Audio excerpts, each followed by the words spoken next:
Most people stay stuck because they don't actually know how to solve problems. They react instead of respond. They chase every fire that pops up instead of focusing on the problems that truly move the needle in their life or business. I'm going to show you 4 decision-making strategies that I've used to grow my business, build and lead my team, and stay laser focused no matter how chaotic things get. These strategies have not only saved me from burnout, but they've helped me scale and thrive while others around me were crumbling under the weight of endless problems.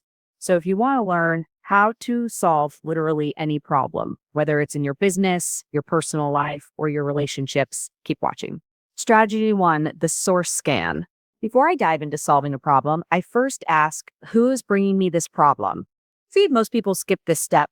They hear someone's problem, jump right into fixer mode, and end up entangled in drama or situations they never should have been part of in the first place. Here's the truth. If you don't trust the source of the problem, you shouldn't waste time solving it. Let me give you an example. Imagine a team member comes to you and says, we've got a huge issue with our sales process. Now, if that team member has a history of exaggerating or constantly mismanaging their own responsibilities, is this really a sales process problem? Or is it this person can't manage their role problem? Because if you take their word at face value, you'll end up solving the wrong problem. I call this the source scan. It's about quickly assessing credibility. Does this person have a track record of solving problems or of creating them? Are they giving me a clear picture of the situation or dumping emotions? Do they consistently take ownership or do they constantly offload responsibility? Because here's the thing, when you accept every single problem that lands on your desk without filtering the source, you train people to use you as their problem disposal system. And that's not leadership.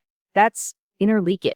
One of my biggest mindset hacks is reminding myself, I get to choose my problems. Someone else's emergency doesn't automatically become mine. If the source is credible, meaning they've shown consistency, ownership, and clarity, then yes, I'll listen. I'll lean in. I'll even get excited because high quality problems usually come at high quality opportunities. But if the source is untrustworthy, inconsistent, or simply emotional dumping, that's not my problem. This is why in my businesses, we start catching this during the interview process. If someone shows signs of blame shifting, exaggerating, or refusing ownership early on, they're not a fit. Because if I let them in, later they'll just be one more unreliable source trying to push problems onto my plate. And here's the key insight. Big problems aren't bad. Big problems often lead to bigger opportunities, more money, more growth, more success. The real danger comes from wasting time on the wrong people's problems. That's why mastering the source scan is non-negotiable. Here's a trap. I see all the time business owners train their team to treat them like the ultimate problem solver. Every little issue gets escalated to the boss. Suddenly, you're buried under a mountain, other people's unsolved problems. That's not scalable. That's not leadership. That's babysitting.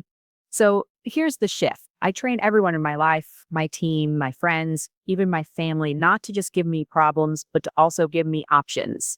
This is what I call the options dump. If you've got a problem, you don't just drop it on my desk and run. You have to bring me at least 3 potential solutions.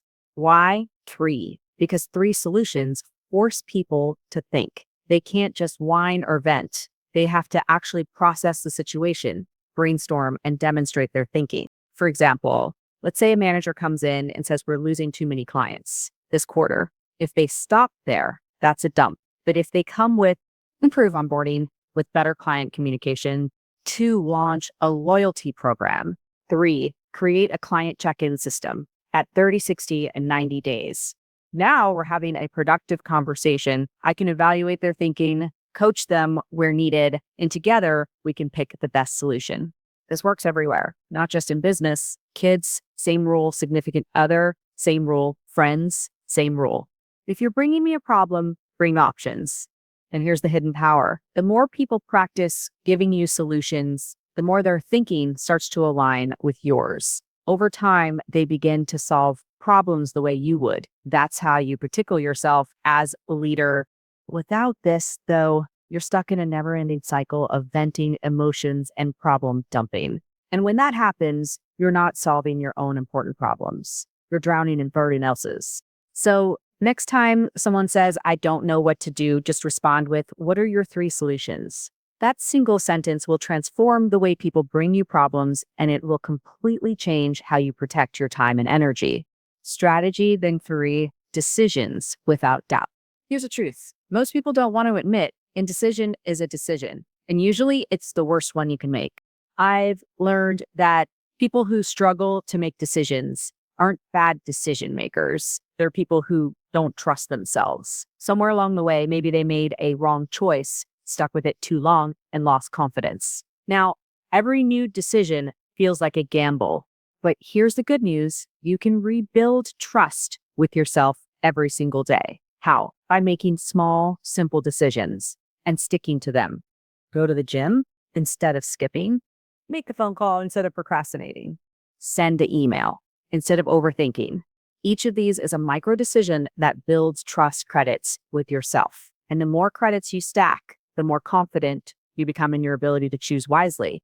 Think about something as small as ordering at a restaurant. If it takes you 5 minutes to pick between the chicken and the pasta, what does that say about how you're making bigger decisions in business? Probably that you're overthinking, overweighing, and burning mental energy on things that don't matter.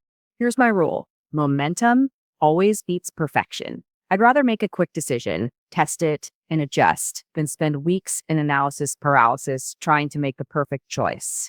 Years ago, I used to take 2 months debating which logo design to use.